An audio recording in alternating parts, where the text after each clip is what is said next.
En un mundo marcado por la cruda realidad del crimen organizado, las bandas y los cárteles han ganado poder y han pavimentado su camino con drogas, violencia y muerte. En las sombras del poder criminal, el alcance de los cárteles se extiende más allá de las fronteras, cobrándose vidas, criminales y civiles por igual, y además con una impunidad despiadada. En este vídeo sobre estadounidenses asesinados por los cárteles, arrojamos luz sobre las vidas y las historias de algunos estadounidenses que han sido víctimas de la despiadada impunidad de los cárteles. Shaeed Woodard y Cindell Brown. Cindell Brown y Shaeed Woodard se convierten en las desafortunadas víctimas de la temeraria violencia de un cártel cuando un viaje para una simple operación de cirugía estética se convierte en una historia de horror, secuestro y muerte. México es el segundo destino más popular del turismo médico en todo el mundo. Como los costes de la atención sanitaria siguen aumentando en Estados Unidos, la gente ha encontrado alternativas más económicas en otros destinos. Ir al hospital para una revisión rutinaria puede ser a veces desalentador.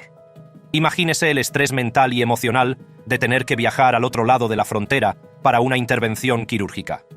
No es de extrañar que la Tavia Washington McGee, de 33 años, cariñosamente conocida como Ty, buscara la compañía de su prima Shaeed Woodard y de sus amigos Cheryl Orange, Cindell Brown y Eric James Williams para su viaje a México con el fin de someterse a una abdominoplastia, una cirugía estética popularmente conocida como abdominoplastia.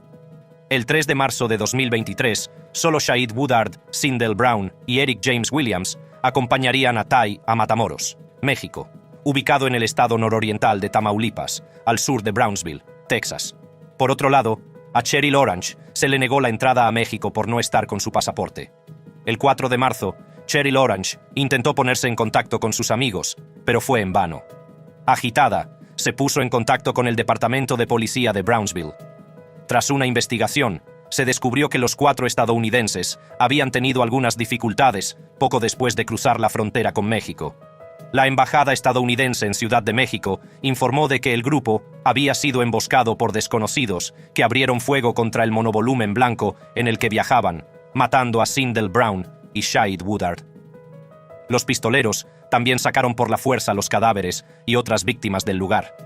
El ataque se produjo a plena luz del día y las imágenes de videovigilancia del incidente se hicieron virales en las redes sociales. En el vídeo se veía cómo metían a una mujer en la parte trasera de una camioneta a punta de pistola y cargaban a 2 hombres en la misma camioneta, sin oponer apenas resistencia. Aunque algunos investigadores creen que lo más probable es que los estadounidenses fueran confundidos con contrabandistas de drogas haitianos, muchos informes afirman que los estadounidenses fueron elegidos y secuestrados intencionadamente por el líder del Cártel del Golfo, la Quena.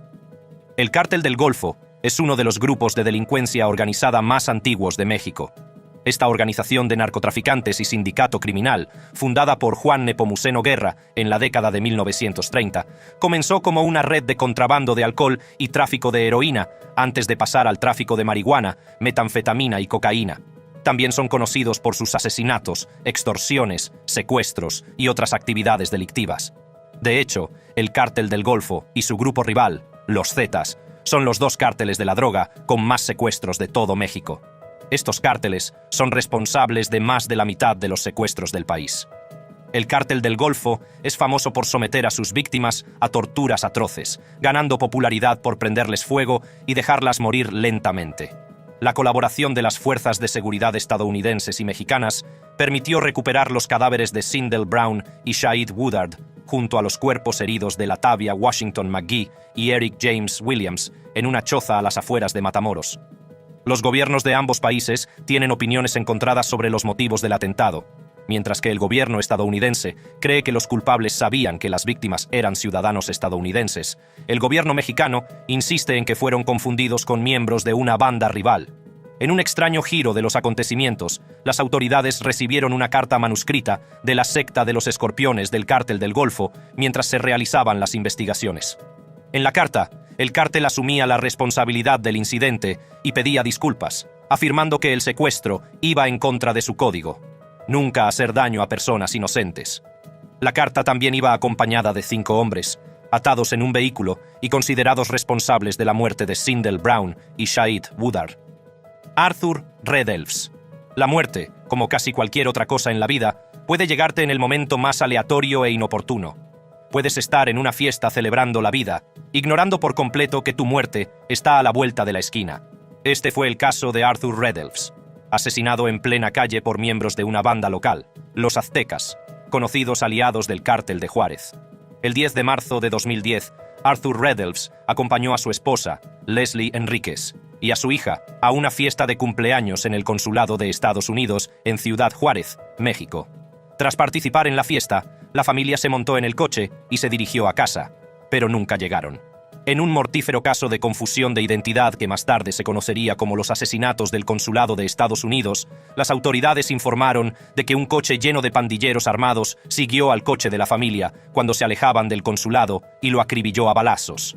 El ataque se cobró las vidas de Arthur Redelfs y de su esposa, Leslie Ann Enríquez, embarazada de 4 meses y empleada del Consulado de Estados Unidos en Juárez. Sin embargo, su hija de 7 meses salió milagrosamente ilesa del incidente. El ataque también se cobró la vida de Jorge Alberto Salcido Ceniceros, esposo de otra empleada del consulado estadounidense, Hilda Edith Antillón Jiménez. Al parecer, los autores confundieron a las víctimas con miembros de una banda rival con un coche similar. Cuando se le preguntó por la causa del asesinato, el agente especial del FBI, Paul Davis, declaró acertadamente: simplemente ocurrió en un momento desafortunado, en el lugar equivocado y con vehículos de aspecto equivocado, que coincidían con los de esos miembros de bandas rivales. Tras una investigación llevada a cabo en colaboración con las fuerzas del orden mexicanas, la Fiscalía de Estados Unidos inculpó en 2011 a 35 sospechosos en relación con los asesinatos. De los 35 sospechosos, 28 se han declarado culpables. 3, entre ellos José Guadalupe Zorro Díaz y Martín Popeye Pérez Marrufo, fueron condenados en un juicio conjurado. 3 esperan ser extraditados desde México y 1 se suicidó. Díaz y Pérez fueron declarados culpables de conspiración para cometer chantaje, tráfico de estupefacientes, importación de estupefacientes, blanqueo de dinero y asesinato en un país extranjero. 3 cargos de asesinato en ayuda del chantaje y 3 cargos de asesinato resultante del uso y porte de armas de fuego durante y en relación con el tráfico de drogas. Tras un juicio conjurado que duró 13 días, los 2 hombres fueron condenados a cadena perpetua por 10 cargos, 3 de las cadenas perpetuas consecutivas a las condenas por todos los demás cargos, y a 240 meses de prisión por el cargo restante. Enrique Camarena. Enrique Kiki. Camarena Salazar era un agente de inteligencia estadounidense de la Administración para el Control de Drogas de Estados Unidos, también conocida como la DEA, que fue secuestrado, torturado y asesinado en 1985 por miembros del Cártel de la Droga de Guadalajara, en México. Nacido en 1947, Enrique Camarena vivió una vida de servicio, literalmente. Tras graduarse en el instituto, se alistó en los Marines en 1968, donde sirvió durante 2 años. Tras licenciarse en 1970, regresó a Caléxico. Entonces, se unió al Departamento de Policía local, donde trabajó como oficial de policía regular hasta que se convirtió en un agente especial en el Condado Imperial Narcotic Task Force, o ICNTF. Tras la creación de la DEA en 1973, Kiki y su hermana, Mirna, fueron contratados en 1975 siguiendo el programa de contratación de la DEA para agentes hispanohablantes. En 1977 se convirtió en agente encubierto, tras trasladarse de Caléxico a Fresno. Su trabajo con la DEA le llevó de Caléxico a Fresno y finalmente a Guadalajara, donde seguiría trabajando hasta su muerte en 1985. A pesar de su ilustre vida, su muerte sigue siendo uno de los días más oscuros en la historia de la DEA, y ambos formaron parte de la exitosa serie de Netflix Narcos México. En los años 70, México se convirtió en una de las mayores fuentes de heroína estadounidense y productores de marihuana. Como consecuencia, el gobierno estadounidense intervino. Con la ayuda de las fuerzas del orden mexicanas, fueron capaces de plantear una amenaza lo bastante fuerte a los cárteles, detener a miembros de las bandas y destruir granjas de hierba. Cuando Kiki Camarena se trasladó a México a principios de los 80, el narcotráfico estaba en auge tras la aparición de nuevas figuras en el mundo del tráfico. Entre estos capos de la nueva generación destacaban Miguel Ángel Félix Gallardo, Ernesto Fonseca Carrillo y Rafael Caro Quintero. Estos 3 hombres formaron una alianza que más tarde constituiría la base del Cártel de Guadalajara. La mayor parte del trabajo de Kiki Camarena consistió en investigar plantaciones de marihuana a principios de los 80, como la mayoría de las agencias encubiertas de las nuevas figuras del mundo del tráfico. Notable entre estas nuevas generaciones, Kiki tuvo que recurrir a informantes confidenciales para obtener información sobre el cártel y sus actividades, Su trabajo con un tal Miguel Sánchez le llevó a descubrir plantaciones de nuevo cuño en 1982, las primeras de este tipo. Basándose en esta información, la DEA movilizó a soldados mexicanos y destruyó una plantación de marihuana de 2.500 acres, conocida como Rancho Búfalo, propiedad del Cártel de Guadalajara. Durante la redada, las autoridades quemaron más de 10.000 toneladas de marihuana, lo que supuso una pérdida de aproximadamente $160 millones. En aquel momento, surgieron sospechas en torno a la implicación de Camarena con la fuente de información. Debido a la redada, altos cargos del Cártel de Guadalajara buscaron venganza contra Kiki y la DEA. El 7 de febrero de 1985, Kiki Camarena Salazar fue secuestrado a plena luz del día frente al consulado estadounidense en Guadalajara cuando se dirigía a comer con su esposa. Los informes afirman que fue abordado por 5 hombres que le taparon la cabeza con una chaqueta y le metieron en un Volkswagen beige. Al parecer, sus secuestradores eran funcionarios mexicanos corruptos al servicio de grandes traficantes de México. Los secuestradores llevaron a Kiki por la fuerza a una residencia del barrio Jardines del Bosque, en la zona oeste de Guadalajara, donde fue salvajemente torturado durante más de 30 horas y finalmente asesinado. En el transcurso de este cruento encuentro, los secuestradores rompieron a Kiki la mandíbula, el cráneo, la nariz, los pómulos, las costillas y la tráquea. También trajeron a un médico para asegurarse de que Kiki siguiera vivo durante toda la sesión. El 9 de marzo de 1985, aproximadamente un mes después de su asesinato, el cadáver de Kiki, junto con el de su piloto, Alfredo Zavala Avelar, fue encontrado en el vecino estado de Michoacán, tirado en una cuneta junto a la carretera. Tras su muerte, la DEA lanzó la Operación Leyenda, la mayor investigación de homicidios de la DEA jamás emprendida. La investigación condujo a la implicación de algunos funcionarios del gobierno, como Miguel Aldana Ibarra, exdirector de Interpol en México, y Manuel Ibarra Herrera, exdirector de la Policía Judicial Federal Mexicana. Poco después, Miguel Ángel Félix Gallardo, Ernesto Fonseca Carrillo y Rafael Caro Quintero fueron identificados como los principales sospechosos del secuestro. En 1990, 4 sospechosos, entre ellos Rubén Zuno Arce, cuñado del expresidente Luis Echeverría, fueron juzgados y condenados por el secuestro de Kiki.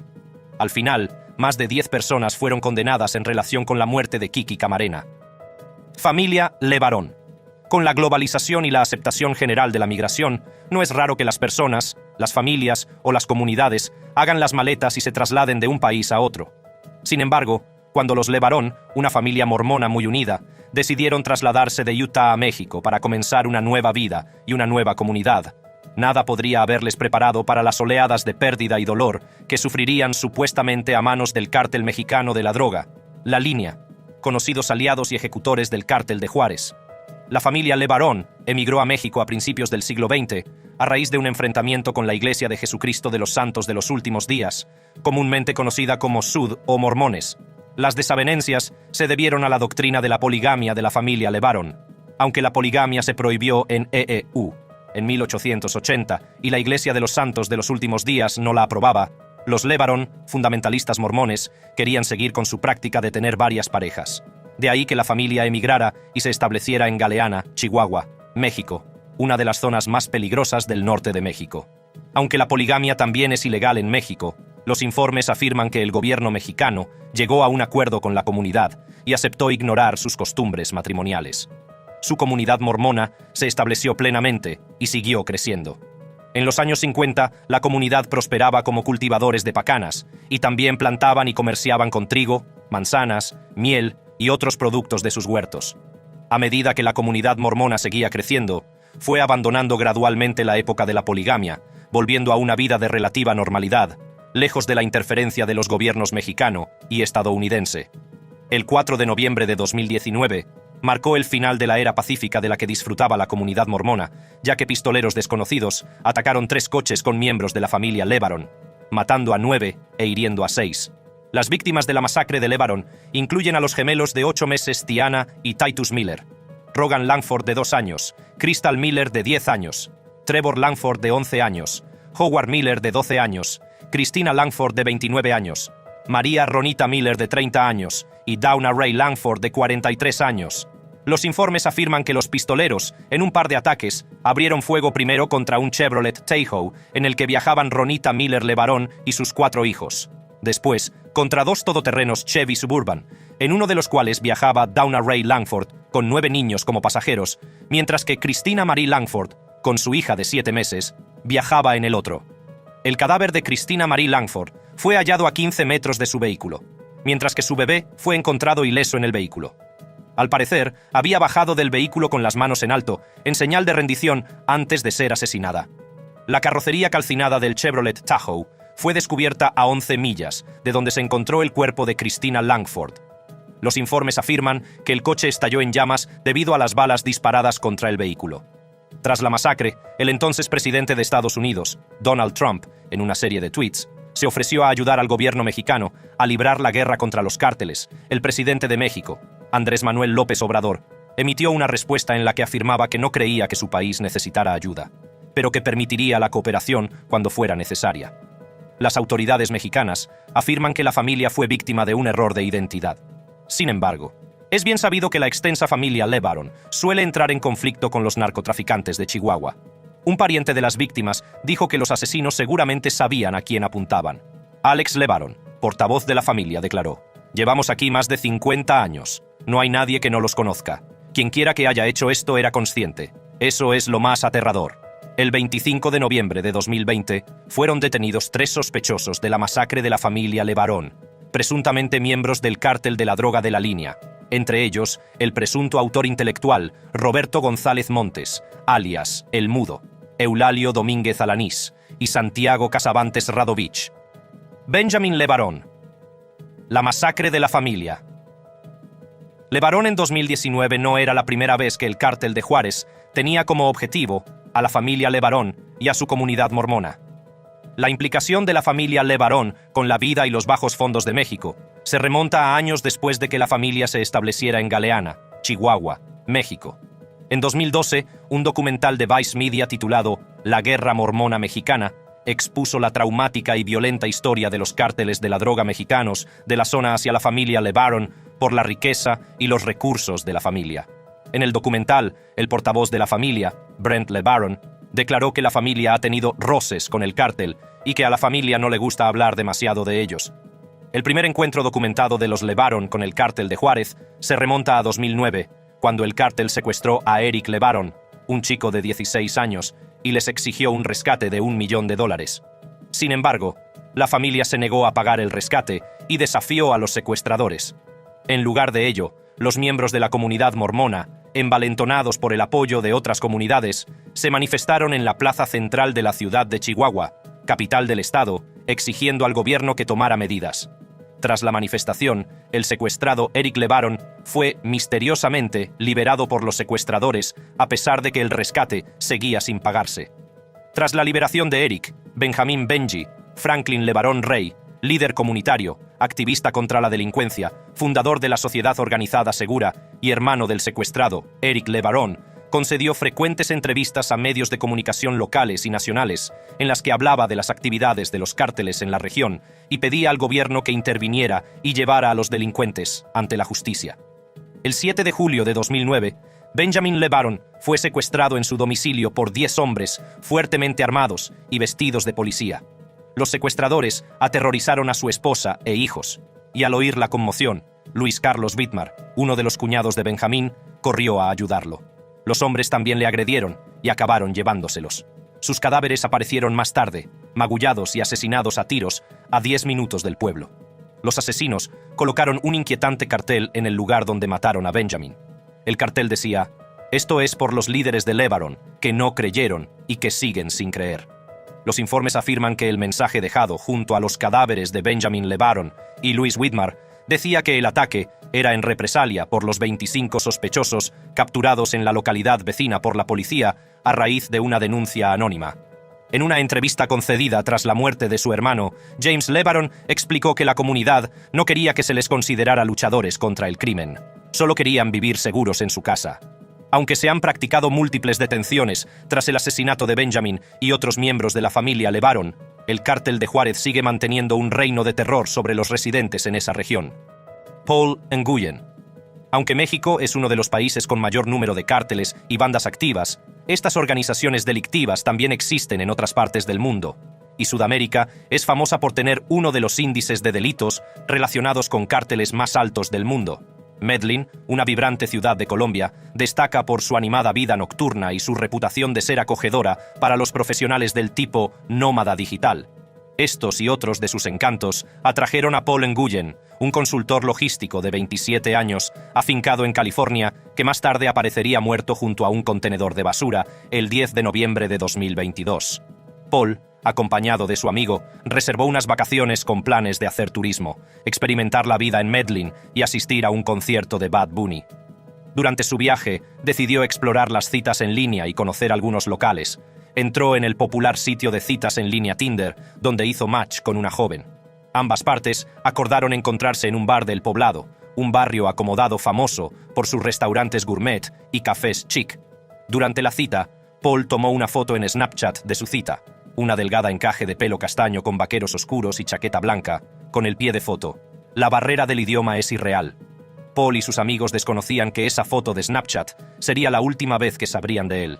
Su cuerpo fue encontrado a la mañana siguiente en otro barrio, a unos 8 kilómetros de distancia, y le habían robado el teléfono y la cartera. Paul se había convertido en una víctima de la oleada de robos en Colombia.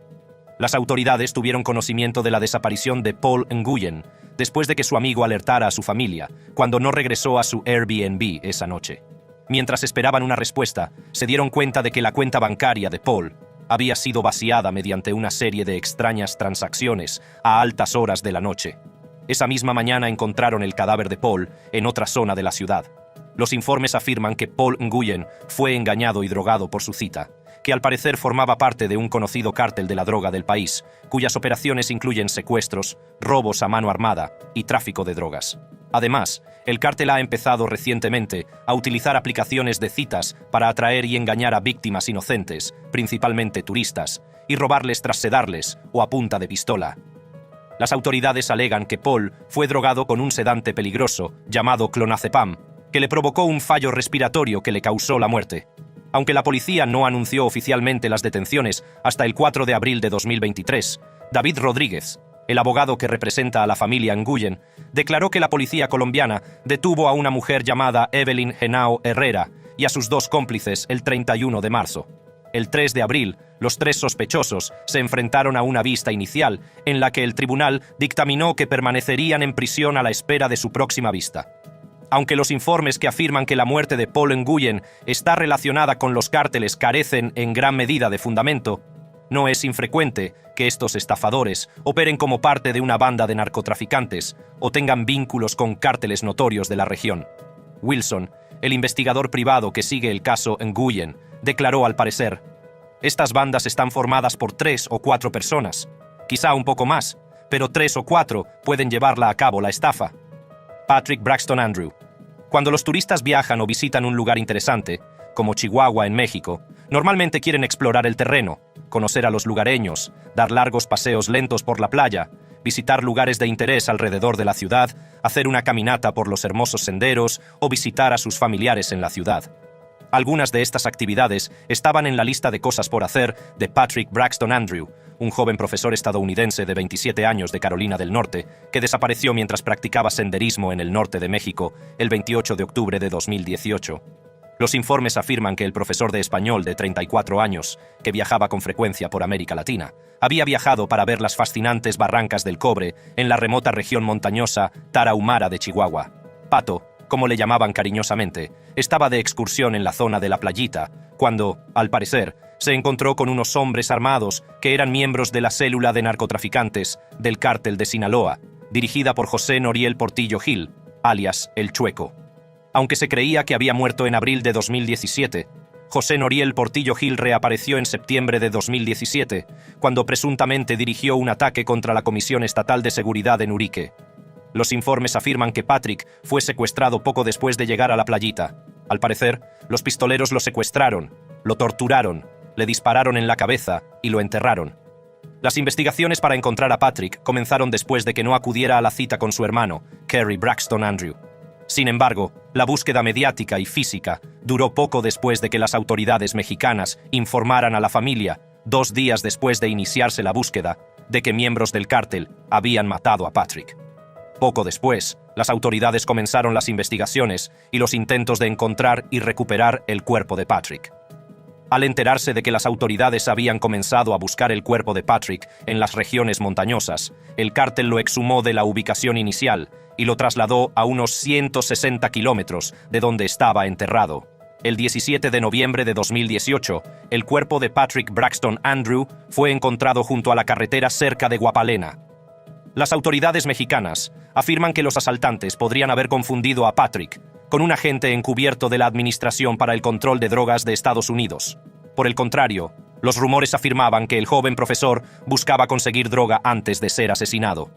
Sin embargo, el gobernador de Chihuahua, Javier Corral, desmintió en su declaración los rumores, afirmando que Patrick era una persona totalmente inocente, que tuvo la mala suerte de cruzarse en el camino de los delincuentes. Finalmente, el gobierno mexicano detuvo y acusó a José Noriel Portillo Gil de delincuencia organizada, homicidio y secuestro, y asesinato de Patrick Braxton Andrew. El 22 de marzo de 2023, las autoridades mexicanas informaron de que José Noriel Portillo Gil estaba muerto en un camino de tierra en la sindicatura de Picachos, municipio de Choix, en la frontera con Chihuahua. El cuerpo fue encontrado con una herida de bala en la nuca. La familia Parrás. Cuando se oye la palabra cártel, inmediatamente se piensa en el tráfico internacional de drogas y en organizaciones criminales con puestos avanzados en pueblos sudamericanos que llevan a cabo operaciones en ciudades remotas al otro lado de la frontera. Aunque Sudamérica, en particular México, es famosa por las bandas y los cárteles, los informes muestran que ha habido un aumento constante y consistente de la presencia y las actividades de los cárteles dentro de las fronteras de Estados Unidos, lo que ha provocado un aumento del abuso de sustancias, la violencia y la muerte. Un espeluznante y extraño ataque en la madrugada del 16 de enero de 2023 dejó 6 muertos, entre ellos una madre adolescente y un bebé de 10 meses, en lo que las autoridades describieron como una ejecución al estilo de los cárteles en la pequeña y empobrecida localidad de Goshen, en el Valle Central de California.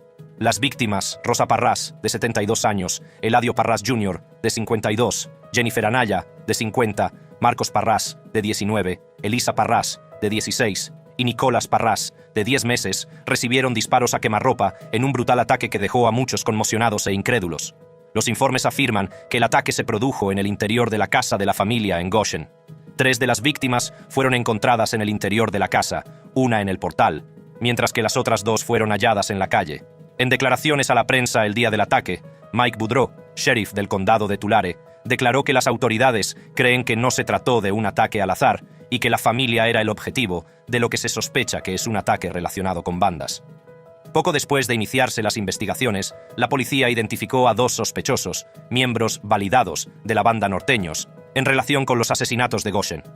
Uno de los sospechosos, Ángel Nanú Uriarte, de 35 años, fue detenido tras sufrir heridas en el tiroteo con los agentes federales en Goshen, mientras que el otro, Noah David Baird, de 25 años, fue detenido sin oponer resistencia en Visalia, una pequeña localidad próxima a Goshen. La Fiscalía del Condado de Tulare ha acusado a ambos sospechosos de 6 cargos de asesinato y otras acusaciones especiales, entre ellas la de utilizar armas de fuego a pesar de tener prohibido poseerlas por ser delincuentes, y la de cometer el asesinato para favorecer las actividades de bandas callejeras. Al parecer, los asaltantes irrumpieron de madrugada en la casa de la familia Parrás, donde mataron a la primera víctima, Eladio Parrás hijo, de 52 años, conocido miembro de la banda rival Sureños. Al oír los disparos, Alisa, de 16 años, huyó con su bebé Nicolás. Sin embargo, las imágenes de vigilancia revelaron que Noah Beard disparó tanto a la madre como al niño en la nuca. Aunque no hay detalles sobre cómo dispararon a Marcos Parrás, de 19 años, los pistoleros mataron a Rosa Parrás, de 72 años, cuando estaba de rodillas, y dispararon a Jennifer Anala, de 50 años, mientras dormía. Aunque los informes todavía no confirman la implicación de ningún cártel, las investigaciones siguen en curso. Las autoridades creen que los cárteles colaboran con bandas locales de la zona del Valle Central, que les ayudan a ampliar sus territorios y aumentar la venta de droga. John Clay Walker.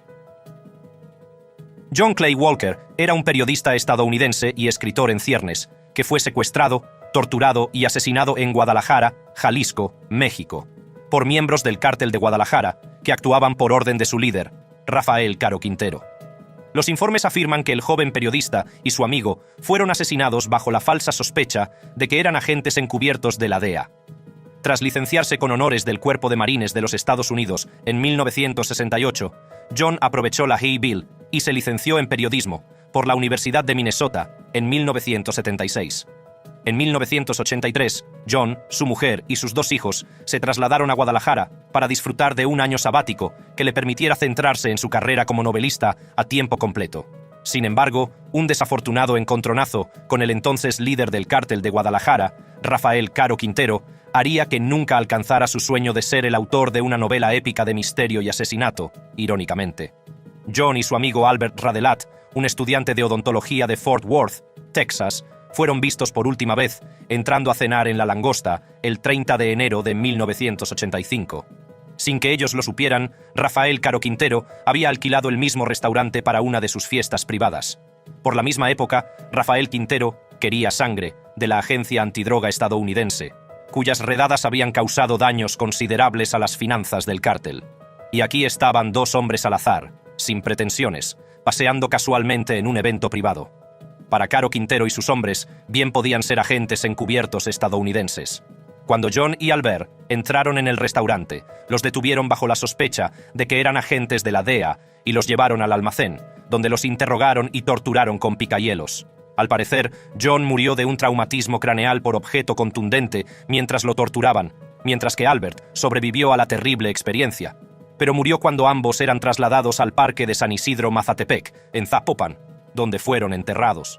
6 meses después de ser asesinados, las autoridades recuperaron los cadáveres de John y Albert en un parque de la zona. Sus cuerpos, desfigurados por heridas y signos de tortura, fueron enterrados descuidadamente en fosas poco profundas. Los Carlsons y los Mascarenas. John Clay Walker y Albert Radelat no fueron las únicas víctimas desafortunadas asesinadas por el cártel de Guadalajara en un caso fatal de confusión de identidad. Poco antes de que John y Albert fueran asesinados, 2 familias compuestas por 4 predicadores, testigos de Jehová, se trasladaron al corazón de México para empezar una nueva vida y encontrar más formas de difundir su fe. Poco podían imaginar que su búsqueda acabaría en una pesadilla increíble. El 2 de diciembre de 1984, las víctimas: Dennis Carlson, de 32 años, su esposa; Rose Carlson, de 36 años; Benjamin Mascarenas, de 29 años, y su esposa, Pat Mascarenas, de 27 años, fueron de puerta en puerta en el barrio de clase media de Chapalita para evangelizar y predicar su fe. Esa misma mañana, llamaron a la puerta de una casa de aspecto encantador, sin saber en absoluto el trágico destino que les aguardaba tras esas puertas. Lo que no sabían era que la casa pertenecía a Fonseca Carrillo, uno de los miembros fundadores del cártel de Guadalajara. Al parecer, las 4 víctimas fueron secuestradas por desconocidos y nunca se las volvió a ver. Según los informes, las víctimas fueron llevadas primero a un pequeño apartamento propiedad de Fonseca Carrillo, antes de ser transportadas a una granja a las afueras de la ciudad. En la granja, fueron golpeadas, torturadas e interrogadas por Joaquín Guzmán, conocido popularmente como El Chapo. Metieron a las 4 víctimas en la misma habitación y Guzmán ordenó a sus hombres que violaran a Pat y Rose delante de sus maridos. Luego, ordenó a sus hombres que cavaran un enorme agujero. Los 4 testigos fueron sacados uno tras otro para ser enterrados antes de que Guzmán les disparara en la cabeza y arrojara sus cuerpos al agujero. Su secuestro y asesinato sería el primero de una corta serie de asesinatos, incluidos los de Kiki Camarena y John Clay Walker, que acabarían provocando la caída del cártel de Guadalajara a manos de las fuerzas de seguridad estadounidenses y mexicanas. Si estas historias te han abierto los ojos sobre algunos de los lugares que estaban en tu itinerario de viaje, entonces también deberías ver esta en tu pantalla ahora mismo. Haz clic en el vídeo y nos vemos allí.